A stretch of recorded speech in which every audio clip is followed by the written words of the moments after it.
Chapter 1. SSV Tokyo. Early, 2183. Lieutenant Commander Zara Ayers sat in her quarters and scrolled through a long list of messages on her desktop computer. Born 35 years ago on Luna, she was one of 7 children to Richard and Danielle Ayers. Her brother Paul was the only one who was older than her. 4 of the others, Stephen, James, Emily, and Mary, were younger. Completing the set was Redmond, Zara's twin brother. Of her family, Red was the only other person who had joined the military. Said military was the system's alliance navy. Consisting of dreadnoughts, cruisers, frigates, and carriers, it was the Navy's job to defend Earth and her colonies from the hostilities of the galaxy. Tokyo was a cruiser assigned to the First Fleet. The First Fleet was based at Arcturus Station, which was the Navy's headquarters. Until recently, she had been under the command of Captain David Anderson. But the captain had been reassigned to help Captain Alexander put a new ship, the SSV Normandy, through her space trials. This left Ayers, who had been executive officer on the Tokyo, as her acting commanding officer, which was why she was digging through a ton of messages. Her duties as acting CO had taken up a lot of her time, so she had some catching up to do. Fortunately, most of the messages were simple housekeeping from Alliance brass. There were also letters from her family. Richard was a medical doctor who ran the emergency room of a hospital back on Luna. James and Mary had followed in his footsteps and were doctors. Stephen and Emily had followed the example of their mother Danielle and become police officers. Finally, Paul was a writer. The letters told her that all of them were doing fine. There was also a quick note from Red, who was an operations chief aboard the SSV Everest. Alas, that was where the good news ended, because the next message was from Captain Anderson. His assignment aboard the Normandy was supposed to be temporary, but Alexander had gotten into a fight with one of the ship's designers. So the brass had decided that Captain Anderson would be the Normandy's commanding officer. The next part of the message was a surprise. Zara had presumed that the Normandy was just a run-of-the-mill Alliance ship. But it turned out that it was actually a prototype stealth frigate, and that it was actually a joined project with an alien race called the Tyrians. Next was a list of people that Anderson was taking with him to the Normandy. Zara was not on it. Damn it, Zara thought. Then she continued reading. Captain Anderson knew that she would be angry and disappointed. Alas, he also knew that transferring the people on his list would turn the Tokyo's crew roster into Swiss cheese. He needed Ayers to stay put and make sure that right people got promoted. The Admiralty would probably also transfer people from other ships and add freshly graduated personnel to the crew. He was counting on Zara, making sure that the ship and crew would make it through this period of change. Especially since he suspected that Captain Xander would become the new commanding officer of the Tokyo. From the way he worded it, she figured that Xander would not be easy to get along with. Just my luck, Zara thought. Leaving the rest of the messages for later, she got up and stretched. At 1 meter and 52 centimeters, she was the shortest of the 7 Ayers siblings. That didn't change the fact she didn't take crap from anybody. This was reflected in the fact that her blonde hair was in a buzz cut, despite this not being required by naval regulations. Zara made her way to the bathroom and washed her face. Looking into the mirror, she saw her fiery green eyes looking back at her. Thanks, Mom and Dad, Zara thought. The color was from her mother, the attitude was from her dad. She wished she could ask them for advice, but because Normandy was a state-of-the-art prototype, the whole thing was classified. Taking a deep breath, she went back to the computer. She had more reading to do. SSV Tokyo.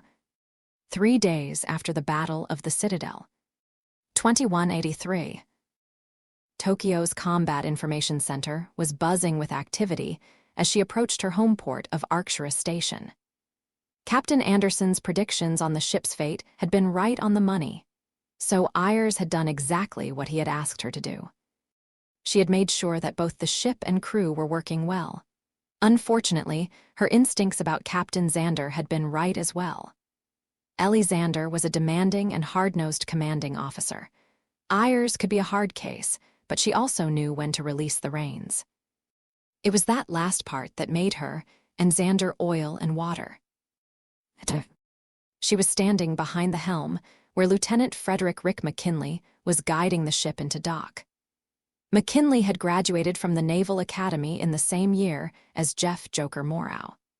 Morrow had been the valedictorian of their class, with McKinley being the salutatorian. He was from Australia, with blue eyes and red hair. At the moment, he was talking to traffic control. Roger that, traffic control, docking at Port B7. Straight and steady, Lieutenant, straight and steady. Aye, Commander. Somewhere in this whole mess, she had been promoted from lieutenant commander to staff commander. But that was not what was on her mind right now. 3 days ago, a space station called the Citadel had been attacked by a fleet of killer robots called Geth. The Citadel was the heart of galactic politics. Humanity was one of many races that had an embassy there. So why was Tokyo here, instead of helping with cleaning up the mess at the Citadel? All she knew was that Admiral Inez Lindholm had ordered them to report here as soon as possible. The soft thud of the ship docking broke her out of her pondering. Docked and secured, Commander. Atmospheric leakage is 0. Good work, Flight Lieutenant. Captain Xander said as she walked into CIC. She turned to Ayers. Commander, Admiral Hackett is waiting for you aboard Arcturus Station. Disembark and report to the Admiral at once. Aye, Captain. Ayers walked out of the CIC and headed for the nearest airlock. Admiral Stephen Hackett was the commanding officer of the 5th Fleet, and if he wanted to talk to you, it meant something serious was going on. Alas, there was only one way for her to find out. Hackett's office. Stephen Hackett was not a fan of his office on Arcturus Station. He preferred to spend his time aboard a ship. But for now, it was a necessary evil. His new flagship, the SSV Orizaba, was still under construction. It would not been complete until 2185. And her predecessor, SSV San Pedro, was hopelessly outdated. So here he was, running the 5th Fleet from a glorified closet. He was working on a report for the Defense Committee when there was an electronic ping from the closet's door. Hackett pressed a button to open it. Staff Commander Zara Ayers, reporting as ordered, sir. Welcome to Arcturus Station, Commander, Hackett said as he stood up. Follow me. Hackett led the way out of his closet. Because it was located deep inside the station, the closet didn't have any windows. Fortunately, there were windows nearby that allowed for a clear view of some of the station's docking ports. He found the one he wanted and stopped. Beyond was a ship that was unlike any other in the fleet. Well, except one. Ayers joined him at the window. Normandy, the commander said with a frown. No, her only sister ship, SSV Ain Jalut. He looked at her. She's ready to begin space trails, and she needs a captain. Permission to speak freely, sir. You want to know why I picked you? She gave him a nod. Admiral Lindholm recommended you, and we both know what happened the last time Captain Xander got assigned to shake down a ship. Can I take any people from the Tokyo with me, sir? Only 2. When Captain Anderson left for the Normandy, he took officers from a crew that had been together for years. You've put together a good team on the Tokyo, but they're still figuring things out. They need to stay together. Especially with Xander running the ship and them about to get a new executive officer. In that case, I need Lieutenant McKinley in the pilot's seat, and Dr. Wallace is long overdue for a sickbay of his own. Dr. Jasper Wallace was the second in command of Tokyo's medical department. Despite the fact that it didn't come with any staff, a transfer to the Ain Jalut would be a promotion. Besides, he is not getting any official staff, Hackett thought. But if Wallace was as good as his service jacket suggested, he would find a way to get some unofficial help. I'll see to the paperwork. In the meantime, you have a ship to explore. Dismissed. Aye, Admiral. She saluted him and walked away. Chapter 2. SSV Ain Jalut. The day Shepard died. Zara was dreaming of a hot chocolate sundae when the ship's intercom shattered her sleep. Not even bothering to get dressed, she bolted through the mess hall and up a flight of stairs in the blue t-shirt and shorts she usually slept in. She crossed the CIC and made her way to the bridge. McKinley was at the helm, while Second Lieutenant Regina Embeke was at the sensor station and Lieutenant Commander Mark O'Neill was at communications. Embeke was one of 3 people that had been transferred from the Normandy to Ain Jalut 2 days ago. That was also the day that the Ain Jalut had finished her space trials and had officially joined the Fifth Fleet. Because the 2 ships had met to transfer the people, she was the closest alliance vessel in this corner of the galaxy. And that was making Zara worry. Report. We just got a distress call from the Normandy, Skipper. O'Neill said, not even blinking at the fact that she was in her nightwear. O'Neill was Ain Jalut's executive officer. Zara had plucked him from the SSV Einstein, a carrier, where he had been a squadron leader. He had his quirks like using old-fashioned naval terms, but he was a good officer. McKinley, set a course. Embeke, tell engineering we'll need all the speed they can muster. Aye, Captain, McKinley and Embeke said in unison. Commander, she said as she turned to O'Neill. We're either going into combat or on a rescue mission. I want to be ready for both. I want to do the last part of the trip in stealth mode. You have the deck. I'll be right back. Aye, Skipper. Zara headed back towards her quarters.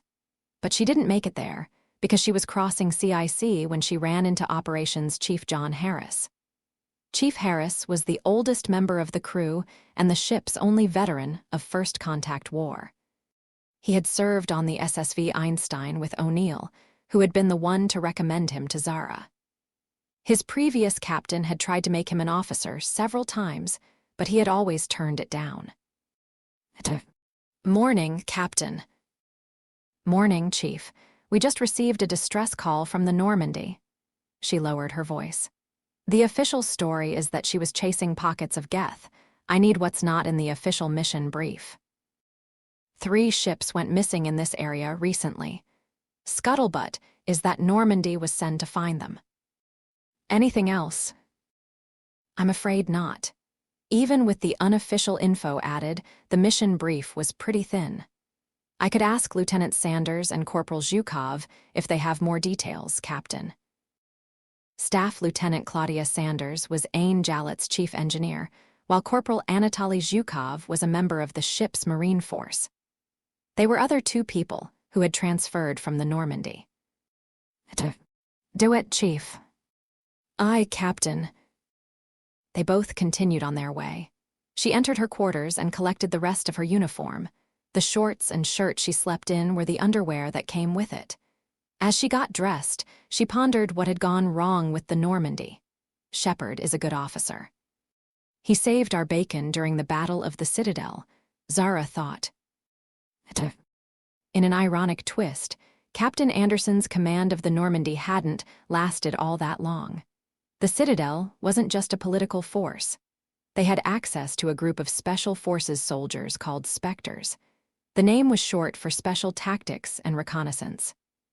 And there hadn't been a human one, until Commander Shepard had come along. From what Zara had heard, a Turian Spectre called Saren had gone crazy. The details had been on a need-to-know basis, and Zara had not been cleared to know. But what she did know was that Shepard had been made a Spectre. He had then been sent on a mission to stop Saren. But for that, he had needed a ship. Which was where the Normandy came in. When Saren had gone off the rails, Shepard had been serving as Captain Anderson's executive officer. Anderson had stood down from command so that Shepard could use the Normandy for his assignment. Once Shepard had dealt with Saren, the Normandy had begun her current mission of hunting Geth. Tilda, something tells me that something in those need-to-know details came back to haunt us. Tilda, she finished dressing and walked back into CIC. This was going to be a very busy day. Sick, 13. 17 hours. Terran Coordinated Universal Time. They were approaching the Normandy's last known location. Zara was standing in CIC with O'Neill. Harris' attempts to get more details on Normandy's mission had not yielded much, but he had been able to dig the names of the missing ships out of the Alliance database, along with their specifications. Zara activated a nearby intercom to contact the bridge. McKinley, disengage the stealth systems. Aye, Captain. She closed the link and then looked at the nearest sensor display. There were small pieces of debris, but the bulk of the Normandy was nowhere to the scene. The only other thing on sensors were escape pods. They were the reason she had ordered McKinley to disengage the stealth systems.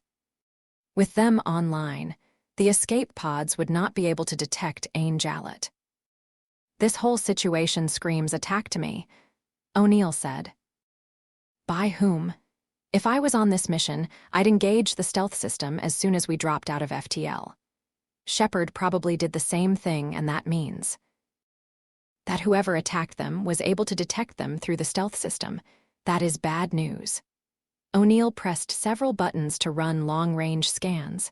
So far, nothing on long-range sensors. But considering what we just learned, I recommend we recover those pods and get out here as soon as we can. Agreed. The escape pods were approaching the ship. It was time for them to begin their rescue mission in earnest. Cargo Bay 15. 28 hours. The crew deck was busy with survivors. Ain Jalut had 3 decks, with the crew deck being the middle one. It was the home to the sick bay, sleeping pods, the mess hall, and Zara's quarters. There was also a cargo/office space tucked behind the sick bay. That cargo bay was currently being used as an extension of sick bay. Dr. Jasper Wallace was in his 40s, with brown eyes and dark skin. His hair was short and black, but it had a gray streak on the left side. When Zara came in, he was talking to a woman. Based on her clothing, she was Normandy's medical officer. Dr. Chakwas, Zara thought.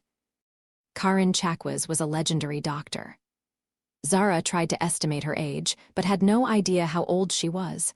Her hair was black, but Zara saw some hints of gray. Before she could ponder it further, the doctors turned to her. Dr. Chakwas, this is Captain Ayers, Wallace said. Doctor, Zara said with a nod. How bad is it? We're still counting, ma'am, Chakwas said. But we lost over 20 members of the crew, including Commander Shepard and Navigator Presley. Crap, what about the people who are here? Lots of wounded, but nothing we can't handle, ma'am, Wallace said. That said, I still recommend we get the survivors to a friendly port as soon as possible. Treating their wounds is easy. Dealing with the psychological fallout of your ship getting blasted to pieces is a long-term issue. Understood, Wheel. That was as far as she got before the communication systems cut her off. The voice coming over the line was Mark O'Neill. Bridge to sickbay. Ayers here. What's going on up there, Commander? We have an energy signature at the edge of sensor range. Based on the data we got from Normandy, it's the ship that attacked her. I recommend we jump out of here. Do it. Aye, Captain. O'Neill out. O'Neill didn't waste any time. As soon as the connection closed, Zara left a familiar vibration pass through the floor. While the ship had inertia dampeners and other technology that kept the crew safe when she accelerated to faster than light speed, you could still feel the shift. She gave the doctors a nod and left so that they could get on with their work. CO's quarters. 2 weeks. Later. Ain Jalut had been very busy since Normandy had been destroyed. First, they had delivered the survivors to the Earth colony of Eden Prime, and then she had gone on the offensive. She had wiped out 11 pockets of Geth in what the brass was calling Operation Amazon. So when another call came in from Arcturus Station, Zara expected it to be another set of coordinates for a Geth base. Instead, it was Admiral Hackett on a heavily encrypted channel. Captain Ayers, I've been reading your reports on Operation Amazon. Good work. Yes, sir. But I have a new mission for you. I need you to finish the mission Normandy was on when she was destroyed, Captain. Zara frowned at that. Why is he sending us into the Terminus systems? She thought. The Citadel was the heart of galactic politics, but its control only reached so far. The part of the galaxy it had jurisdiction over was known as Citadel space. The rest was known as the Terminus systems. It was a lawless area full of pirates, slave traders, and mercenaries. For the past 2 weeks, we've been trying to find answers on the ship that attacked Normandy. So far, we have nothing on them, but that's not why we need you to finish the mission. There are 2 options on what happened to the ships Normandy was looking for. Either the alien vessel destroyed them to lure the Normandy, or somebody else made them disappear, and the attackers learned that Normandy was coming. And they latched on, which means they have spies in Citadel space. That is the scenario that worries us. We need answers, and you're the only other Normandy-class ship in the fleet.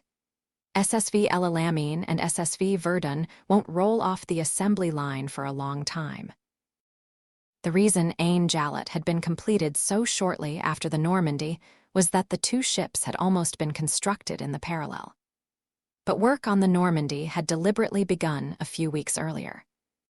That way, if any unexpected design flaws that popped on Normandy, they could be corrected on Ain Jalut.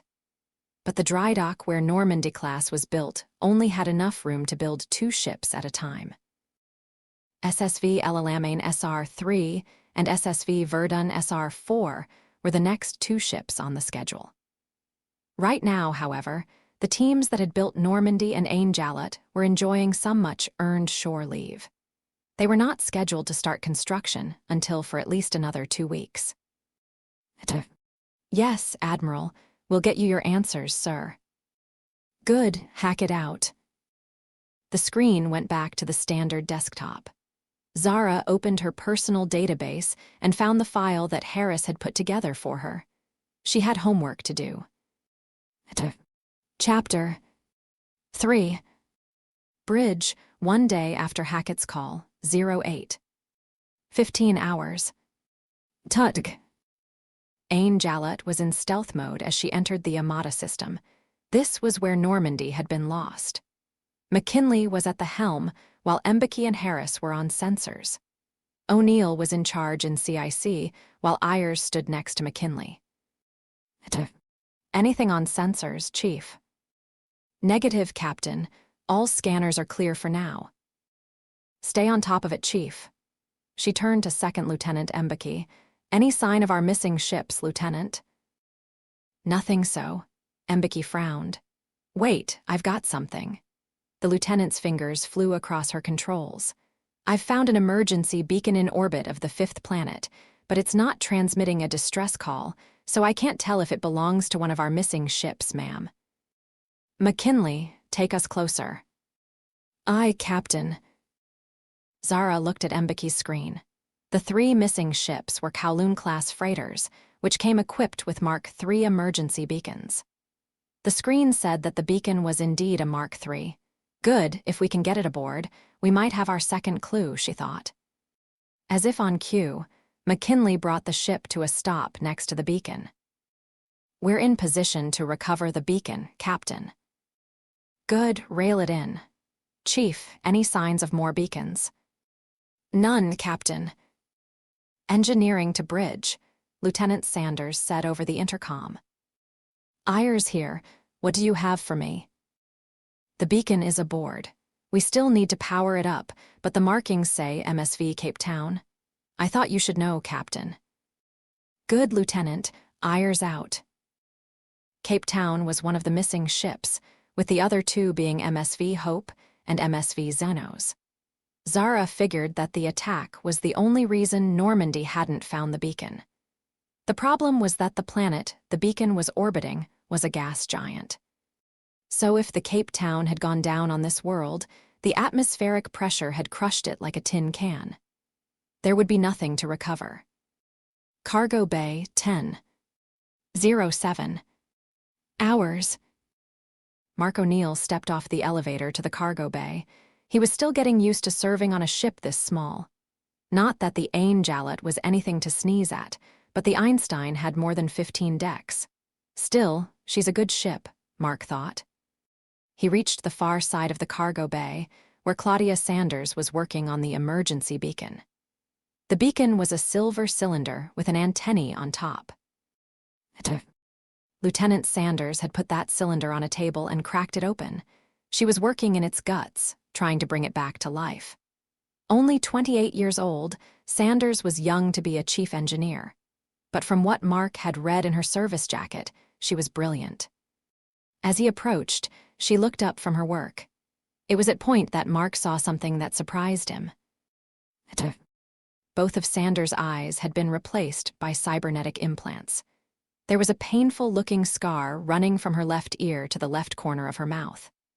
Also, while her name sounded Scandinavian, Sanders was clearly of Chinese descent.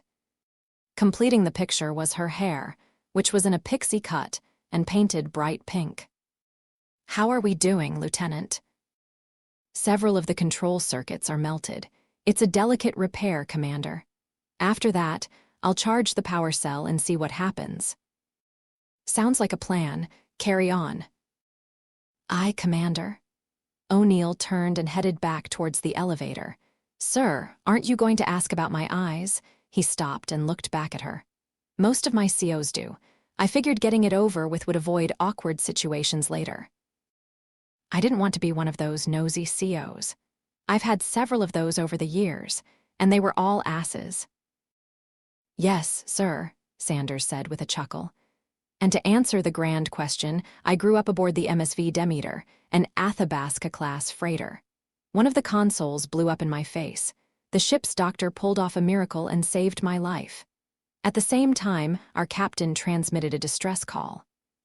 The SSV Benjamin Davis rode to the rescue. Her medical staff rebuilt my face.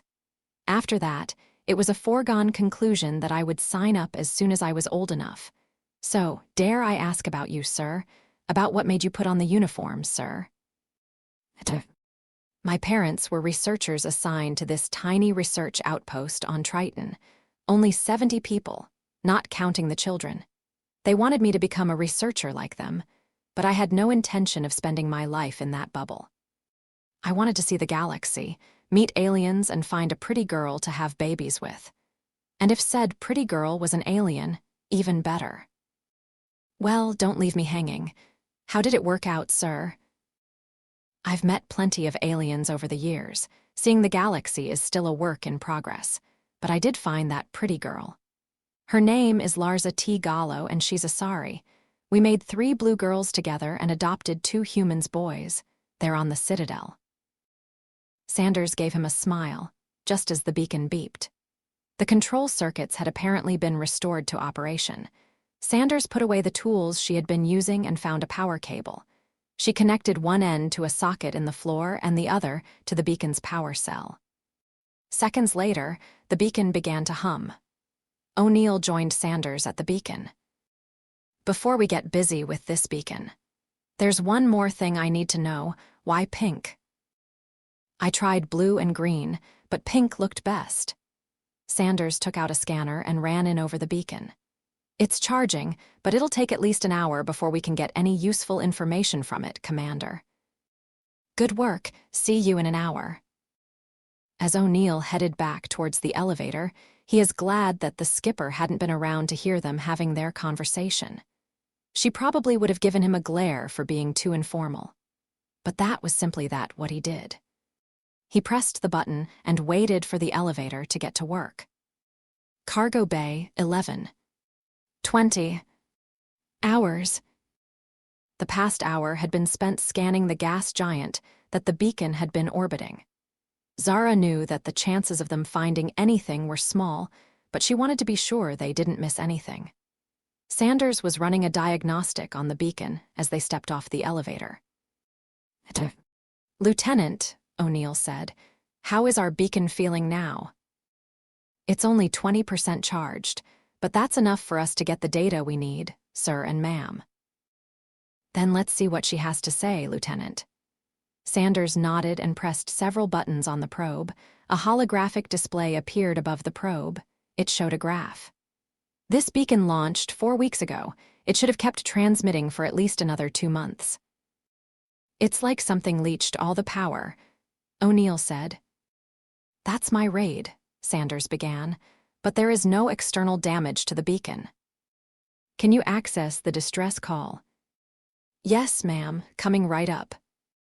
The holographic display was replaced by the image of a human male wearing a spacesuit. Zara figured that he was in his 40s. He was talking in another language than English, but the beacon translated it automatically. This is Captain Claude Auclair of the MSV Cape Town. Our ship has been attacked by Batarian pirates. The Batarian ship was destroyed by a ship of unknown origin. We have set course for the moon of Uluru. The image blinked and the message began over. Sanders pressed several buttons and the image faded. Uluru was not exactly the most welcoming place, but was better than the gas giant they were orbiting now, Zara thought. There was also the mention of an unknown ship. And if that was the cruiser that had destroyed? Normandy. Are you thinking what I'm thinking, Skipper? If that unknown ship was the vessel that destroyed Normandy, why did they save the Cape Town, ma'am? I think they were trying to set a trap for the Normandy. If the beacon hadn't been leached, the Alliance would have sent her the moment they received the distress call. Right, Ain Jalut wasn't in service yet, Sanders said, and if our unknowns knew that. Yeah, I'm not liking the picture this is painting one bit, O'Neill said. Neither am I, but for now we need to get to Uluru. Good work, Lieutenant. They headed back towards the elevator. O'Neill contacted McKinley and gave him the order to head for Uluru. During her preparation for the mission, she had learned that Uluru was one of the 3 moons orbiting the planet of Altura. The good news was that the gravity was 1.2 g. The bad news was that the atmosphere was toxic, resulting in it being a lifeless rock. 40 years ago, a mining operation had found out just how hostile a place it was. But they had stuck with it until 3 years ago because there had been enough minerals to make a lot of people very rich. When the mines had finally run dry, everybody had bolted from the moon. If the crew of the Cape Town had managed to make it to the abandoned mines, they would have a fighting chance. 11, 40 hours. They had entered orbit of Uluru and were now scanning the moon. Zara was watching the telemetry when the computer isolated a metallic signature. The miners had taken all the gear and housing units with them, so it could only be the Cape Town. Zooming in, she saw that the ship was parked in one of the mines, which made her wonder why the ship was still here. They've had weeks to repair the damage, Zara thought. As if on cue, O'Neill approached her. There's the Cape Town. Why is it still here? I was thinking the same thing, and there's only one way to find out. I want you to lead the team. Aye, Skipper. Zara turned her attention back to screen. Her instincts told her that this whole thing was a trap. Alas, they still needed to go down to that moon and find out for sure. Chapter 4. Cargo Bay 11. 50 hours. One of the first things Mark had learned upon leaving home was how to drive a car. On Triton, everything had been within walking distance. But that was not an option on Earth, and when he had put on the uniform, he had been able to put that skill to use driving the M35 Mako. With space for 8 people and a turret that packed a punch, she was an armored infantry fighting vehicle.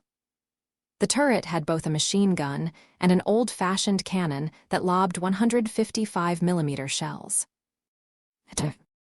But what made the Mako special was the fact that she came with thrusters. This allowed her to be dropped from a height without breaking herself and the people inside. Firing the thrusters slowed the fall and resulted in a soft landing. Not wanting to take any chances, O'Neill had decided to load the Mako to capacity. His team included Chief Harris and Corporal Zhukov. As he approached the Mako, Harris was the only member of the team outside their ride. "The team is already in their seats, Commander. I figured you'd want to drive." "Sounds like a plan to me, Chief." They got into the Mako and made their way to the controls at the front. There were 2 seats, one for the driver and one for the gunner. O'Neill took the driver's seat, while Harris sat in the gunner's seat. Soon afterwards, they heard the cargo bay hatch open. McKinley gave them the all-clear, and O'Neill put his foot down on the gas pedal. 3 seconds after that, the Mako left the cargo bay and began her fall. Fortunately, the thrusters did their job and she touched down softly. "Okay, people, we're down. You can unclench now," Harris said before turning to O'Neill. "Commander, we're..." He checked the scanners. 3 clicks from our target, which is... He put the reading on O'Neill's display. "That way, sir." "Looks like north-northwest to me. Time to go."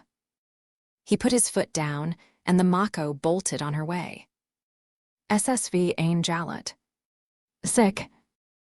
While the Mako was falling towards Uluru, Zara was keeping an eye things from CIC. With O'Neill down on the planet, Navigator Thomas Singer Rodriguez was the ship's acting executive officer. He was fresh out of training. But before that, he had been the captain of the MSV New York, a Kowloon-class freighter. On one of his cargo runs, Admiral Stephen Hackett had been a passenger. Hackett had known more about him than he had expected, including that New York made regular trips to planets in the Terminus systems. The Admiral had convinced him to join the Alliance Navy. It hadn't been said out loud, but it was implied that he had already decided to make Rodriguez the navigator of the Ain Jalut at that point. He probably figured that having Rodriguez's knowledge of the Terminus systems would come in handy. He had been nicknamed Singer after he had been caught putting on a rendition of Paul Simon's The Lion Sleeps Tonight while repairing a shuttle. "Commander O'Neill will get them back in one piece." "This is the part of command I hate, the waiting." "I know, it sucks. Some things are different on a civilian ship, but this isn't one of them." Zara only sighed and nodded in reply. "Any orders to pass the time, Captain?" "Let's keep scanning. Even if this doesn't blow up in our face, we still have 2 more ships to find, Singer." "Yes, ma'am." Singer headed for the bridge to give the orders, while Zara turned her attention back to watching the telemetry from the Mako. It was heading towards the Cape Town at full speed. Time to spring the trap, Zara thought. Surface of Uluru. O'Neill had parked the Mako and was now leading the team towards a large round door in the rock face. He was studying the door over the barrel of his M8 Avenger assault rifle. They reached the door, and Harris approached the controls. "Ready, Commander." "Ready, do it." Harris worked the control and the door rolled aside. Beyond was a tunnel that gently sloped down. A few lights provided a dim glare. O'Neill led the team into the tunnel, with Harris taking up the rear. The door closed behind them. O'Neill turned on the M8's integrated flashlight, with the rest of the team following suit. After a few bends in the tunnel, they reached another door. "Zhukov, you're up." Zhukov only nodded in reply. The corporal had only served on Normandy for a couple of weeks, and that had been his first assignment after training. His rank of corporal was based on his grades at the academy, not on field experience. In O'Neill's eyes, he was a kid. And it was his job to make sure that child lived long enough to grow into a man. Zhukov took his place at the controls. "Ready, sir." "Push the button." Zhukov pushed the button and the door opened. It revealed a massive cave with the Cape Town in middle.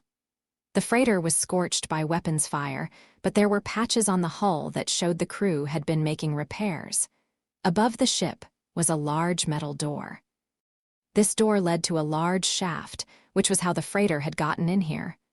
There were no people in sight. "Here we go, people." Sir, is it me, or does this whole thing scream ambush? Zhukov said. No, it's not you. Keep your eyes open and your finger on the trigger, Corporal. Yes, sir. They kept inching forward. SSV Ain Jalut. Sick. The team had entered the mine and vanished from the scanners. Zara figured the rock above was blocking the scans. The only reason they could see the Cape Town was because it was parked underneath the shaft she had used to enter the mine. She was adjusting the scanners when Rodriguez returned from the bridge. Captain, I think I found something. What do you have? I was reading the cargo manifest of the MSV Hope when I noticed this. He handed her an electronic pad with the manifest with a high-lined section. That ship was carrying a Jaro. It's a space-borne lifeform that feeds on electricity, and they can't leave whatever solar system they are born in.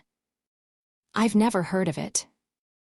They were wiped out in Citadel space 300 years ago, but you can still find them in the Terminus systems, and on some planets, they are considered good eating, Captain.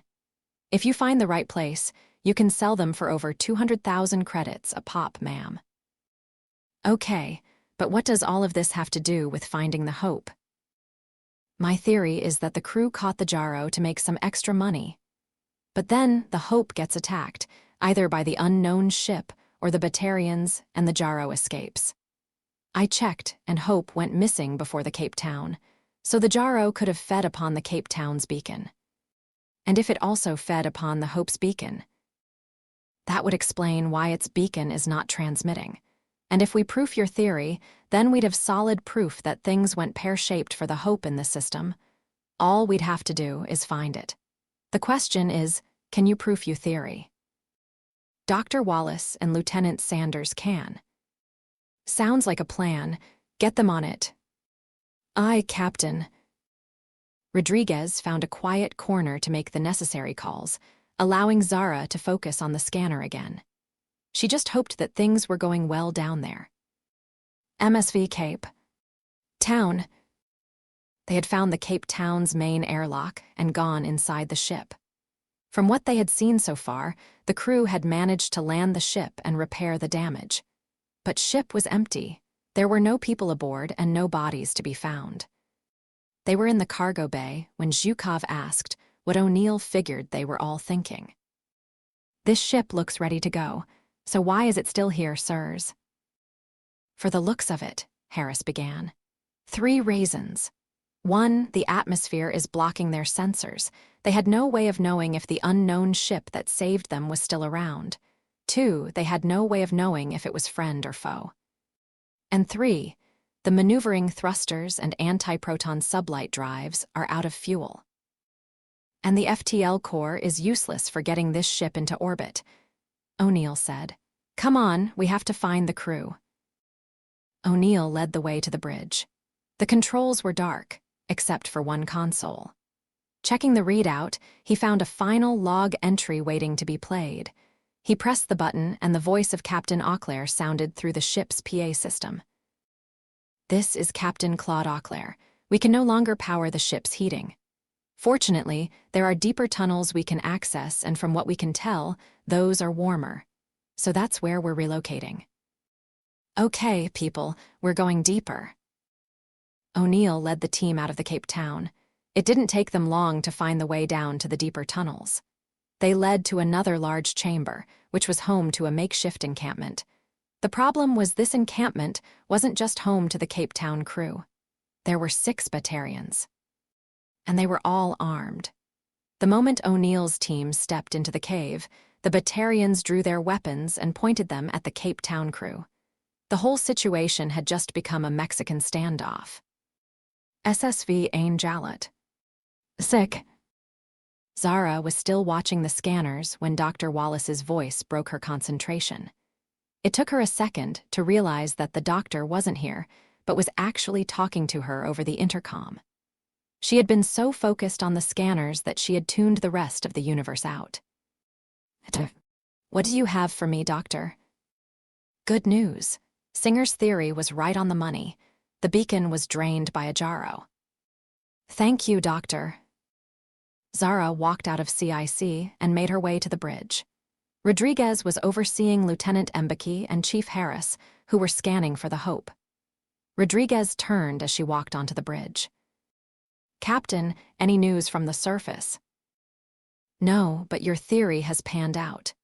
The beacon was drained by a gyro, which means that if the Hope's beacon is out there, it's also without power. That's going to complicate things, but we'll keep scanning. I'll be in CIC if you find something." "Yes, ma'am." She headed back to CIC. Chapter 5. Uluru. Mine. O'Neill didn't even blink. He counted 8 Batarians and 6 humans. 8 of them and 8 of us, he thought. The Batarians were humanoids with green skin and 4 eyes. They tended to be smugglers, pirates, or slavers, but none of that mattered right now. He had to get the crew of the Cape Town out of there. "So, are we going to keep staring at one another, or can we talk this out?" O'Neill said. "Who are you?" one of the Batarians said. "How did you find us?" "Commander O'Neill, SSV Ain Jalut, and we found the Cape Town's beacon. I presume you're the captain of the pirate ship that attacked them." "My name is Mocklin. I was the chief engineer aboard the Omega Glory. We had a crew of 62, but we 8 are the only ones who made it to the escape pods before our ship was destroyed." "Omega Glory. You work for Area T-Loke." Area T-Loke was an Asari and an infamous pirate queen. Her base of operations was a space station called Omega. It was basically the Citadel's counterpart in the Terminus systems, and it was in the same star cluster as the Amata solar system. So it made sense that these pirates were working for Area. O'Neill's hunch was confirmed when Mocklin cursed under his breath. "So, what do you want, Mocklin?" "Not to end up in a System Alliance jail, and safe passage back to Omega." "Are you sure? Area won't be very happy with you when she finds out that the Omega Glory was destroyed." "I'll take my chances. Now, what do you want?" "To get the Cape Town and her crew back to Alliance space safely, and to know about the ship that destroyed the Omega Glory. It destroyed one of our ship, the SSV Normandy, as well." "And why should I tell you anything, human?" "We have a saying, the enemy of my enemy is my friend." O'Neill gave him a smile. "And if we manage to strike back against the whoever destroyed the Glory, you might score some points with Area." There was a pause, then Mocklin nodded and the Batarians lowered their weapons. O'Neill gave a hand signal and the Alliance team also lowered their weapons.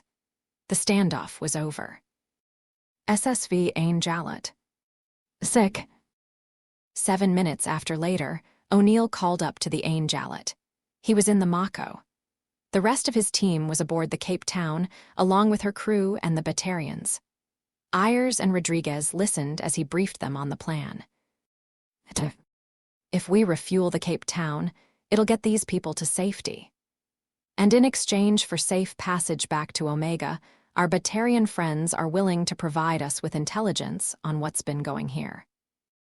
"Batarians are not exactly known for being trustworthy, Commander," Rodriguez said. "True, but Mocklin and his people are just desperate enough to go through with this deal, ma'am." Zara knew that she was taking a risk, and that Rodriguez might be right, but she also knew that they needed answers to move forward with this mission. There are 2 more ships we still needed to find, and this is our best chance, she thought. "Deal authorized. We'll send down fuel for the Cape Town as soon as possible," Ain Jalut out. She closed the link. "Get to it, Singer. We have work to do." "Aye, Captain." Rodriguez nodded, and they got to work. MSV Cape Town. 2 hours. Later. Cape Town had joined the Ain Jalut in orbit of Uluru. Zara walked into the cargo to find Mocklin and his people working on the escape pods they had used to survive the destruction of the Omega Glory. It hadn't been easy, but they had managed to recover the pods from Uluru. As part of the deal, the Batarians had handed over their weapons. "Here we go," Zara thought. One of the Batarians approached her, while the others continued working. Captain Ayers. That's me, Mocklin, I presume. I am. He gestured towards a pair of crates. Shall we sit, Captain? Sounds like a plan to me. They sat down on the crates and Zara took out an electronic pad. Now, what can you tell me, Mr. Mocklin? The vessel that destroyed the Normandy and the Omega Glory was a collector cruiser. Collectors? I thought they were just a myth, Zara said, but she still made a note. Maybe to the rest of the galaxy. But on Omega, there are just enough stories and bits of evidence for the average person to know that they exist, Captain. Aria discovered that the collectors were making a deal with the Shadow Broker. The Shadow Broker was a mysterious figure who dealt in secrets. And she didn't like it one bit. The broker's agents had all the things the collectors had ordered aboard the MSV Hope, so we were sent to intercept and destroy it. And the Cape Town. We were to destroy several more vessels. Aria hoped that the collectors would be fooled and write off the destruction of the Hope as random pirate activity. It didn't work. They hunted down the Omega Glory and blew it to pieces, and they used the Cape Town to lure in the Normandy. She explained their discoveries about the beacons and the Jarrow. That's why they didn't destroy the ship. It was part of their bigger plans. There was a Jarrow on the list of items the collectors ordered, Mocklin said with a nod. What about the MSV Xenos? How does it fit in? Xenos is owned by a human smuggler called Dennis Jansen. When we left, word on Omega was that he and his crew deliberately took their ship off the grid. Whatever the collectors' plans are, the Xenos is not part of it, Captain. Mocklin paused. So, what happens now? I'll need the coordinates of where you destroyed the Hope, along with the telemetry from the escape pods and a copy of the list of items the collectors ordered. After that, the Cape Town will head back to Alliance space. They'll drop off your escape pods within range of Omega. You'll get it all. Zara nodded. She knew that Alliance brass would not be happy about her deal with the Batarians, but if they could find the Hope and confirm the list, it would be a start. Chapter 6. SSV Ain Jalut. Sick 20 minutes. Later. Cape Town had left, and the Ain Jalut had made its way to the second planet in the system. They had found the remains of the Hope nearby and were busy scanning them. So far, their readings were backing up the Batarian information. At the same time, Rodriguez was comparing the escape pod telemetry with the scans the Normandy had been able to get before she was destroyed. You know Hackett will not be happy, Rodriguez said. He would have wanted us to throw those Batarians in jail. Even if the crew of the Hope were agents of the Shadow Broker, the Omega Glory survivors were pirates who killed people. Hackett is a pragmatist, he'll understand, Zara said. Besides, the bulk of them paid with their lives, and something tells me that area will make them pay as well. And we already found the Cape Town and Hope, O'Neill said. Now all we have to do is find the Xenos and strike back against the collectors. Speaking of which, take a look at this. O'Neill pointed at one of the displays, which was showing a small red dot. Because that looks an awful lot like the Hope's emergency beacon. Good, let's haul it in. The more evidence we gather, the better, and we're going to need it to set up a little surprise for our collector friends. Why does that sound like you have a plan? O'Neill asked. Because I have a plan, Commander. Zara smiled, and then began to explain what she had in mind for the collectors. Arcturus Station, Admiral Hackett's office, 2 days later, 08. 27 hours. Stephen Hackett was reading the latest reports on the Ain Jalut's activities. The MSV Cape Town had made it to Eden Prime, where her crew had been debriefed by Alliance officials. All of her logs had been sent to Arcturus this morning. Hackett had been studying them for the past 20 or so minutes. What is she up to? Hackett asked, and letting those Batarians go. He checked the reports, but there was nothing recent from the Ain Jalut. The ship had gone silent running. But Hackett did have a hunch. If the Batarian information was good and they had found the remains of the Hope, then the Xenos was the only missing part of the equation. The pirates claimed that it was smuggling vessel. Checking the database, he found the ship's entry. Captain Jansen had a laundry list of charges on his record, both in the Terminus systems and Citadel space. So, she's going after the Xenos, but why? But that wasn't the main question. It was the claim that the unknown ship that had destroyed the Normandy had belonged to the Collectors. Many people thought the Collectors were just a myth. But if they were real, then why did they attack the Normandy, and what were their long-term plans? Hopefully, the Ain Jalut would find them some answers. SSV, Ain Jalut CO's quarters 09. 05 hours. They had been looking for the Xenos for 2 days, but the Terminus systems were big. On the bright side, Rodriguez had built up a large network of friends and favors during his years in command of the New York, so he had been making some calls. Zara was working on her report for Admiral Hackett when somebody rang the bell. Enter. The door opened, and Chief Engineer Sanders entered. She was carrying an electronic pad, which she offered to Zara. She took the pad as she turned to face the lieutenant commander. Any luck on finding the Xenos? Not yet, but we finished the analysis of the Hope's debris field. It all lines up with what Mocklin told us. Zara nodded. She could use some good news to add to her report. And we finished the modifications to the emergency beacons from the Hope and the Cape Town you asked for. We can launch them and use them to simulate communications between us and 2 other ships.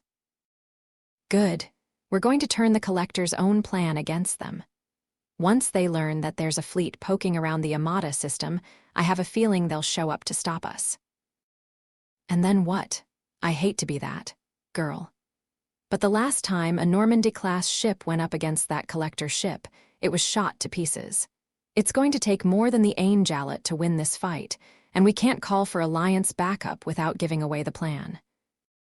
That's where the bell was rung again, cutting her off. Enter. Rodriguez entered the room with a grin on his face. Captain, Commander, I have good news. I've managed to call in a few favors and reduce our search area from the Terminus systems to a single star cluster. He took an electronic pad with a star chart. Xenos is hauling helium-3 in the Pylos Nebula, Captain. Scuttlebutt is that she is acting as a go-between for several pirates groups, buying the fuel legally and then supplying them. Nice work. Tell McKinley to set a course. We have ourselves a freighter to catch. Aye, Captain. Dismissed. Sanders and Rodriguez left. While the captain turned her attention back to her computer, and Sanders headed for the engine room, Rodriguez made his way to the bridge. Rick McKinley had apparently already suspected that something was about to happen, because the ship was already on course towards the nearest mass relay. Built thousands of years ago by a race called the Protheans, the relays were massive machines. Inside star clusters, spaceships could use their own FTL drives to get around, but to travel between clusters, you needed something extra. That was where the relays came in. While the technical details were more complicated, they were basically giant catapults that allowed ships to travel many times faster than they could with their own FTL drives alone. Approaching the relay, sir, McKinley said.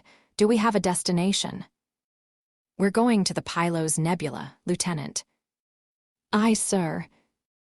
McKinley put the ship on her final approach, and 2 minutes later, she left the star cluster she had been searching behind.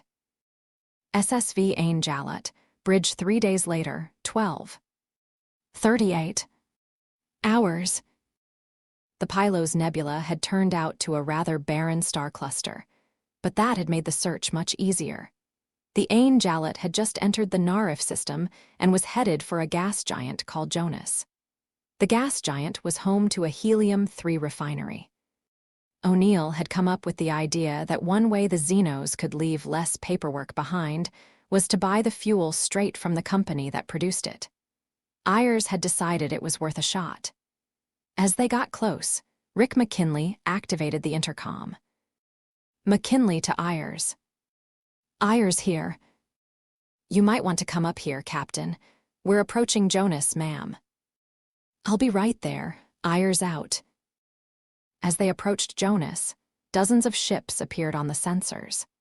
Despite being located in the Pylos Nebula, the refinery was beehive of activity. Behind McKinley, Lieutenant Mbeki and Chief Harris began searching through the scans for the Xenos. They were down to 3 candidates when Ayers entered the bridge.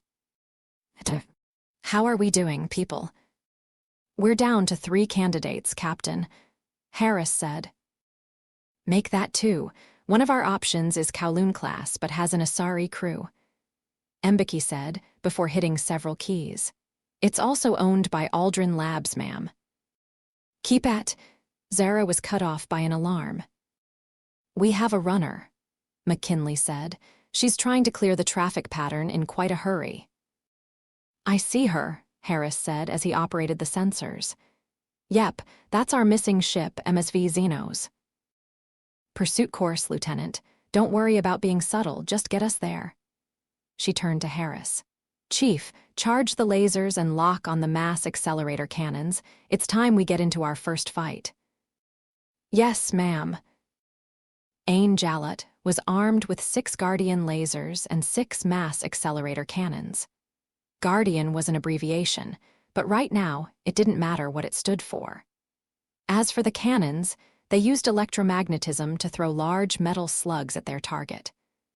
As the ship approached the Xenos, the cannons cut loose first. The lasers joined in several seconds later.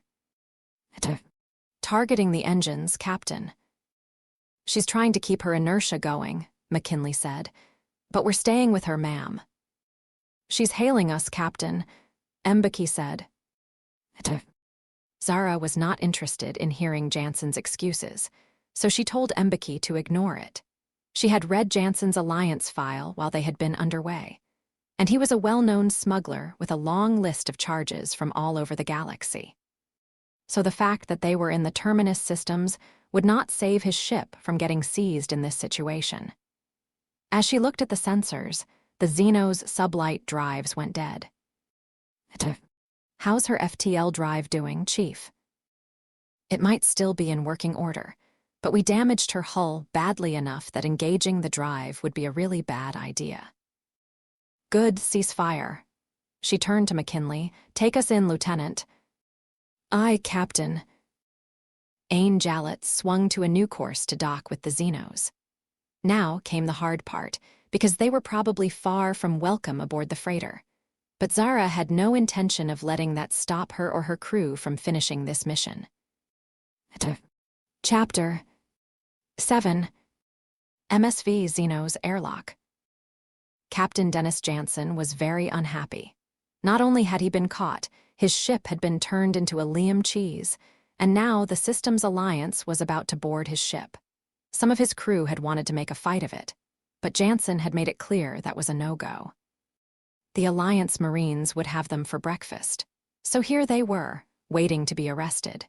Tilda better to be in jail than dead. Tilda the airlock cycled, and 8 Alliance Marines entered the ship. They were heavily armed and armored, confirming his original assessment. Following them was an Alliance officers, with the rank of captain. Captain Jansen, the officer said. That me, Jansen said as he stepped forward. And you are. The captain who is arresting you. The rest doesn't matter. The list of charges is extremely long, but I think you know that, so let's not waste timing discussing it. She paused. And for the record, you're lucky it's us arresting you. We'll throw you in jail. But if you were caught by what passed for authorities here in the Terminus systems, well, game over pretty much sums it up. Jansen sighed. Something told him that it would be a very long time before he saw the Xenos again. If the people he had angered in the Terminus systems didn't find him before that. SSV Ain Jalut, Cargo Bay, 4 days later, 12:47 hours. it had taken only a couple of hours to repair the Xenos. They had taken the crew to the human colony of Ferris Fields, where they had been thrown in jail to wait for the arrival of an Alliance vessel. That done, they had headed for the Amata system to prepare their trap, which was exactly what they were doing right now. Sanders was working on reprogramming the Xenos emergency beacon when Ayers entered the cargo bay. "How are we doing, Lieutenant?" "We're 5 minutes away from being ready to launch, ma'am," Sanders said. "Once the beacons are in place, we will sound like 4 Alliance vessels searching for the wreckage of the Normandy, Captain." "And part 2 of our operation?" "Well, the Xenos has been turned into one big, nasty bomb, but we'll only have one shot, ma'am." "Yeah, the last time a Normandy-class tangoed with one of these, it didn't end well." After leaving Ferris Fields, they had dropped off the grid again. If the collectors found out what they were up to, this whole thing would blow up in their face. Ayers had decided that the best way to keep that from happening was to go silent. She and O'Neill had also been working on backup plans. "I have to go back to CIC," Ayers said. "Carry on." "Aye, Captain." She stepped onto the elevator and pressed the button for the crew deck. "SSV Ain Jalut, SIC 14. 05 hours." The emergency beacons had been deployed and were transmitting the pre-programmed messages. Orbiting Uluru, Ain Jalut was waiting for its collector adversary. As for the Xenos, it was sitting on the far side of the moon. She had been flown here by a crew of 6, but was now being run by autopilot. All they needed to do was transmit a single command, and the computer would do the rest. Rodriguez was overseeing things on the bridge, while O'Neill and Ayers were in CIC. "I hate this part," O'Neill said, making Zara look up. "The waiting." "I know what you mean, but there's nothing." There was a beep as their target appeared on the edge of their sensor range. Accessing the data sent back by the Normandy before she was destroyed, Zara confirmed that it was indeed the ship they were looking for. But then there was another beep. A second cruiser had entered sensor range. Evasive maneuvers. The ship broke orbit while dodging the first shots from the incoming hostiles. And then McKinley did something unexpected. Instead of trying to run away from the cruisers, he turned the ship towards one of the cruisers and maxed out the engines. Zara wondered what he was doing, but then she realized what he was up to. "He's putting the one cruiser between us and the other one," Zara thought. And by staying close to it, he would make it impossible for the first cruiser to get a targeting solution. She only hoped that his tactic would work.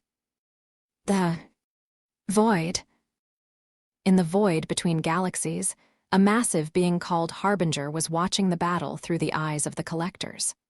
Harbinger was a Reaper, and he and his kind had plans for the future of the Milky Way galaxy. But first, they would destroy the SSV Ain Jalut.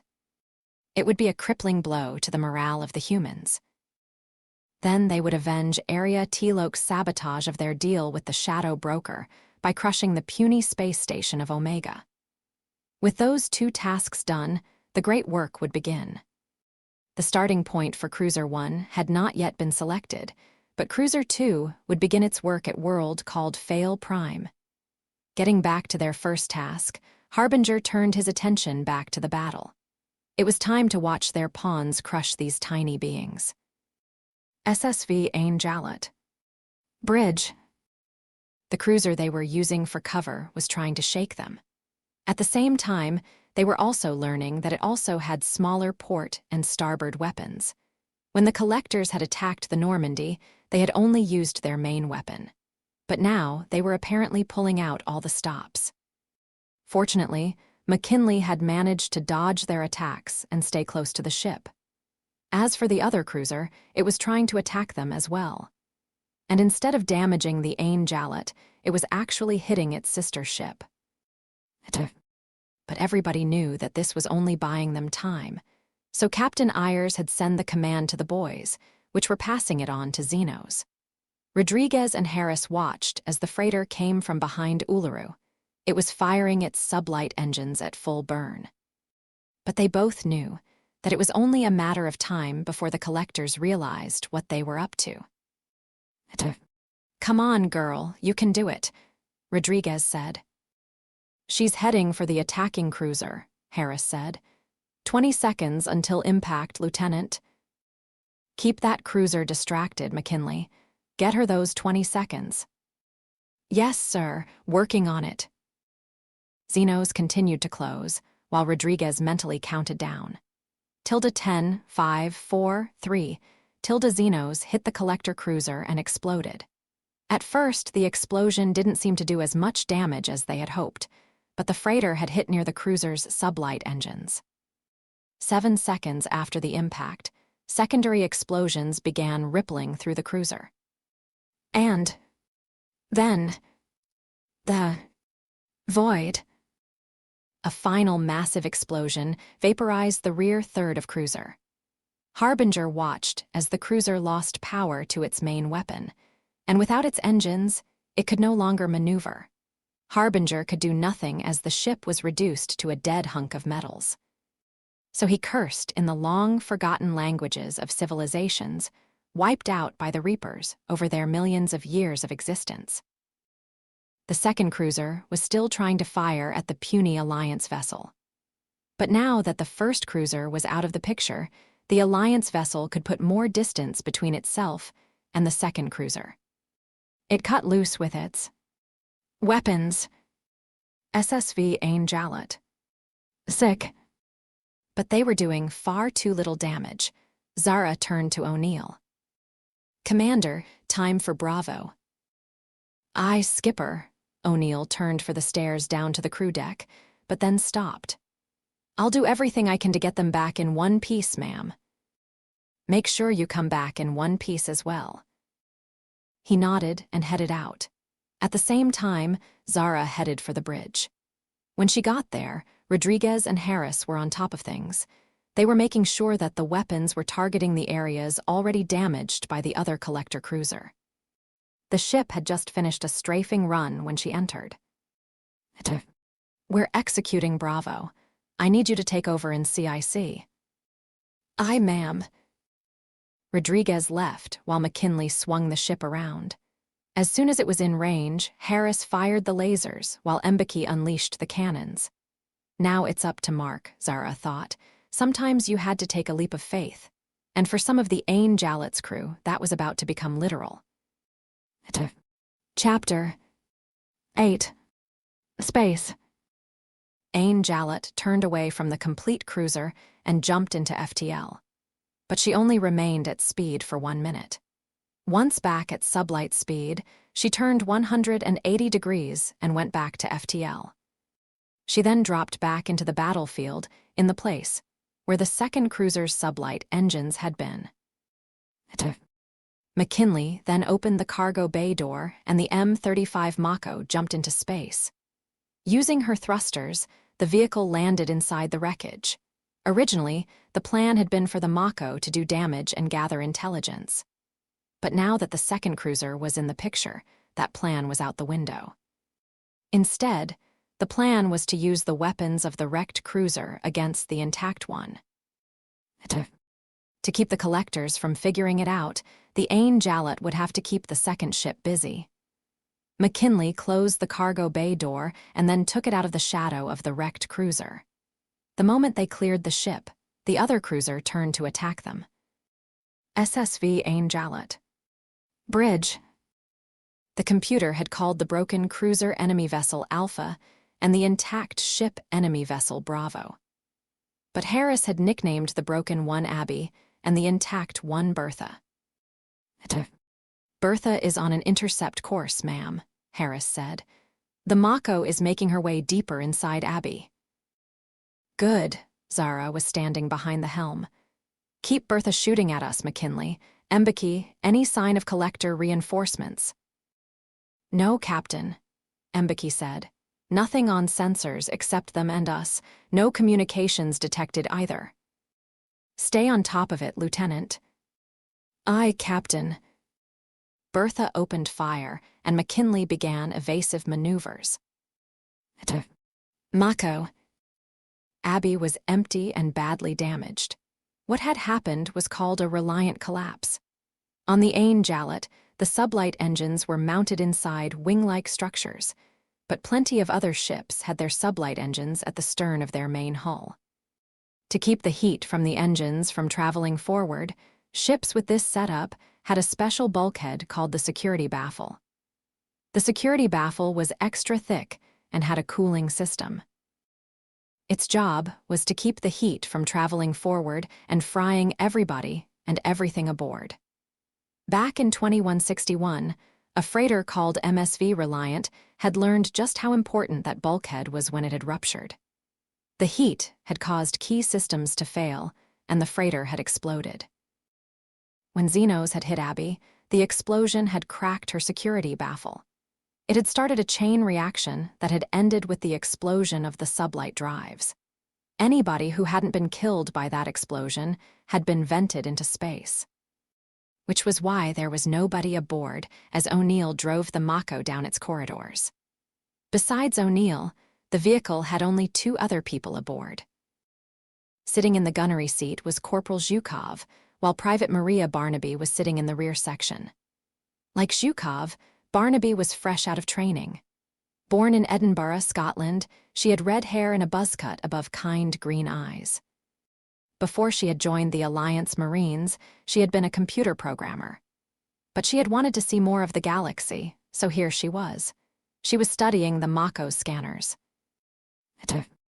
Her computer systems are dead as a doornail, Commander, Barnaby said. We're not getting anything out of them. They reached a large open space. It could only be crossed by means of floating platforms, but they were no longer functional. O'Neill turned to Barnaby. Anything useful within reach? Hang on. Barnaby worked the sensor control and a route appeared on O'Neill's monitor. I've found some kind of control hub. Nice work. O'Neill put the gas pedal down and the Mako sped off. Space. Bertha was still shooting at Ain Jalut. McKinley had turned off the stealth system since it didn't do any good at this range anyway. So far, he had been able to stay ahead of the enemy fire. Of course, he had known that the collectors were coming. When they had attacked the Normandy, they had been able to land the first blow. And the Normandy had not had any data to work with, whereas Ain Jalut had the information gathered by Normandy. McKinley threw the ship through another wild turn, dodging another sweeping shot. Then they turned back towards the enemy ship and unleashed another salvo. Abbey engine room. 2. The path that Barnaby had found ended at an engine room. There is no atmosphere outside, Barnaby said. Good thing the Mako is airtight then, Zhukov said. Based on the size and location, I'd say this is not the main engine room. My guess is that it's an emergency backup, Commander. Let's go, O'Neill said. Suit up, people. The 3 of them were already wearing armor, so all they had to do was put on their helmets. With the power dead, there was no lighting in the room. So O'Neill turned on several spotlights mounted on the outside of the vehicle. That done, they exited the Mako. The collector ship reminded O'Neill of an insect hive. Looking around, he found what appeared to be a lever next to the door they had used to enter. He approached it and pulled it. There was a pause, but the door closed. Looks like the decompression caught them by surprise. Or this door would have been closed, Zhukov said. O'Neill took out his M8 Avenger assault rifle and turned on its integrated flashlight, with Zhukov and Barnaby following his example. The commander led the way to what was left of the controls. At first, they were all dark and dead, but then some of them came back to life. As he studied the interface, O'Neill realized what had just happened. The ship is rerouting what little power is left to here. Why, we're not collectors, Barnaby said. True, but the Reliant collapse probably fried their internal sensors, and the automated systems aren't smart enough to figure it out, O'Neill said. They saw a door close and presumed were crew members that somehow survived. Any luck with the weapons, sir? No, all that's left of the power supply is a few emergency power cells. If I'm reading this right, we have very little power to play with. O'Neill paused. So much for Plan B. We need a new plan. What about the reaction control system? Can we power that up? Zhukov asked. There should be just enough power. Got an idea? Zhukov smiled and explained what he had in mind. SSV Ain Jalut. Bridge. McKinley was doing his best to dodge the enemy fire, while Harris and Mbeki were hitting Bertha with everything they could. But they needed more. Fortunately, McKinley and Sanders had come up with a Plan C. Lieutenant, time for Plan C. Aye, Captain. He swung the ship around, putting it on a parallel course with Bertha. But then he turned the ship 90 degrees, putting the bow towards space and the engines towards the collector ship. FTL drives ran on a material called Element 0. Element 0, or EZO, had a unique relationship with electricity. If you applied a positive charge, it increased the ship's mass, while a negative charge reduced the ship's mass. It was the latter scenario that allowed the engines to push the ship beyond the speed of light. But that was not the plan right now. Instead, Sanders applied as much of a positive charge as she could. With positive charge set to maximum, the ship's mass increased so much that the engines couldn't move her, which was exactly what Sanders and McKinley had hoped for. Because the wake of the Ain Jalut's engines was hot, millions of degrees worth of hot. According to the Alliance database, any ship caught in a wake would melt like wax in a blowtorch. And Ain Jalut had just deliberately brought this scenario around. McKinley burned the engines for all they were worth, essentially using them as flamethrowers. It burned a hole through Bertha's hull.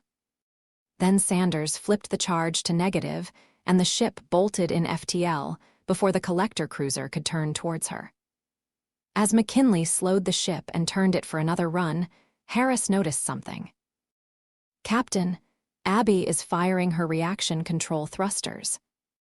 And she's heading right for Altura. What is an? O'Neill to Ayers, O'Neill said over the radio. We're leaving the Kobayashi Maru. There was not enough power left for the weapons, so we've set her sail and steered her towards a waterfall. We'll need a pickup, ma'am. McKinley set a course. O'Neill, get back into space, Ayers out. McKinley dropped the ship out FTL as close to Abby as he could. He opened the cargo bay door. 22 seconds later, the Mako jumped from Abby and landed in the cargo bay. As McKinley closed the cargo bay door, Mbeki spoke up. Captain, am I missing something? What is Commander O'Neill thinking? Zara turned to Mbeki. During their trip here, she and O'Neill had read what intelligence there was on the collectors. It hadn't been much, but there had been enough. The collectors trade their technology for samples. The Hope's cargo would probably have gotten the Shadow Broker some collector toys. Now, if we went through an uncontrolled atmospheric entry, we'd burn up. I get it.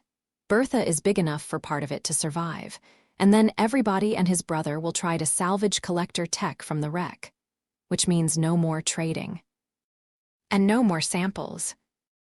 On the sensors, Abby kept closing on Altura. But Zara's instincts told her that the collectors would not just sit back and let this happen. Chapter 9. The Void. Harbinger saw Cruiser 1 headed straight for Altura. He realized what the humans were up to. Not that he cared about the ability to trade for samples, but if these humans were able to study their technology, they might find a way to stop their grand plan, and that was not acceptable. So Harbinger gave Cruiser 2 new orders. SSV Ain Jalut. Bridge. O'Neill stepped onto the bridge as Bertha swung towards Abby. The intact cruiser was now totally ignoring Ain Jalut. Nice thinking, Commander, Zara said. It was Corporal Zhukov's idea. He has friends all over, heard some rumors about the collectors. Smart kid. "Captain, Commander," Harris said. "Looks like our collector friends are going fishing." Bertha was firing cables with grappling hooks at Abby. Once they were in place, she began towing the ship away.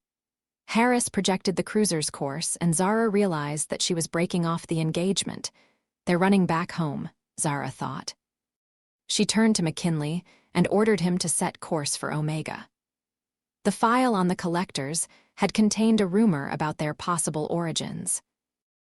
Located in the same solar system as Omega was a mysterious mass relay.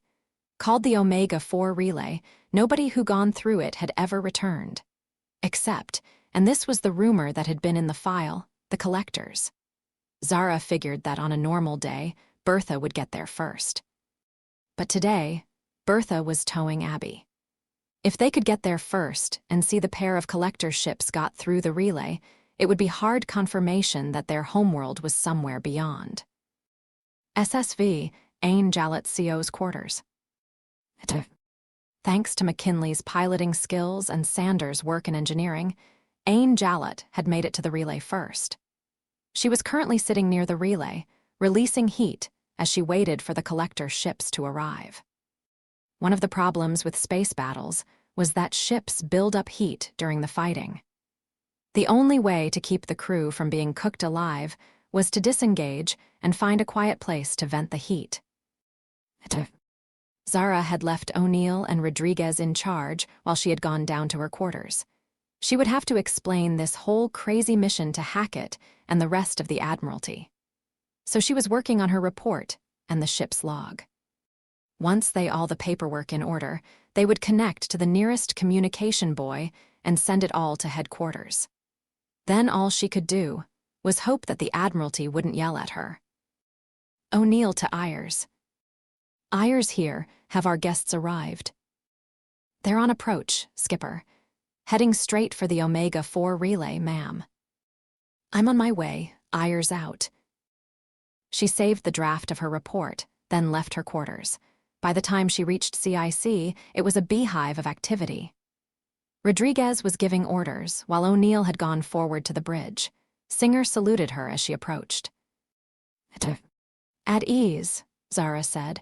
"What have you got for me, Singer?"